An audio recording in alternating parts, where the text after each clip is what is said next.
Joining me here live now in Canberra is the Defence Minister, Richard Marles. Minister, plenty to catch up on over the last few weeks and months. Now, as you know, China has cooled its rhetoric over that time, over those previous weeks and months. Then it sends a suspected spy balloon over the United States over sensitive military sites. Can you trust them?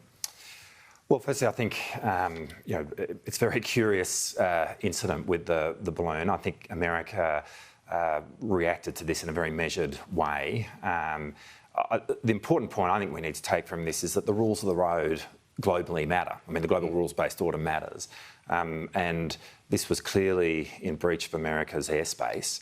And that's the fundamental thing. Whatever it was doing, it was in American airspace and it didn't have permission to be there.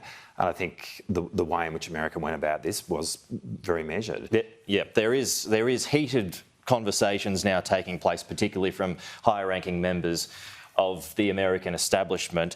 The US Air Force General recently spoke of conflict over Taiwan by 2025. The CIA Director recently warned of an invasion by 2027. Is that likely? I think it doesn't help to speculate. I mean, I would say the front line of what we seek to do as a country is to employ our diplomacy and to try and create peaceful pathways. And we have a sense of confidence that we can contribute to that. At the same time, we definitely live in a world which is much more fragile, less secure than it's been in the past. We talk about the fact that we face the most complex set of strategic circumstances that we have since the end of the Second World War. And there's a truth in that. And it's on the basis of that while we deploy our diplomacy, we want to create pathways for peace. In fact, we want to have the most productive relationship with China that we can have, and we've sought to stabilise that. We also need to be very prudent about our own posture and about our own defence, and that's why we're going through a lot of steps in respect of that as well. Sure. I know you don't want to speculate, but that doesn't mean it's not potentially a reality.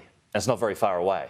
Well, I mean, we talk about the idea, as I said, that we face very complex strategic circumstances, and the world is much less fragile, or much more fragile now than it has been for a long time. That is the reality of the world in which we are living, and we are seeing a great power contest. Now, we want that to play out in a way which is peaceful, clearly.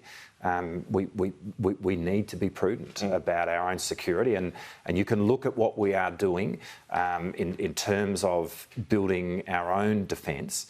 We are seeing an increase in our defence spend. That makes sense because, in a rational world, defence spending is a function of strategic threat and strategic complexity, and we're rational people.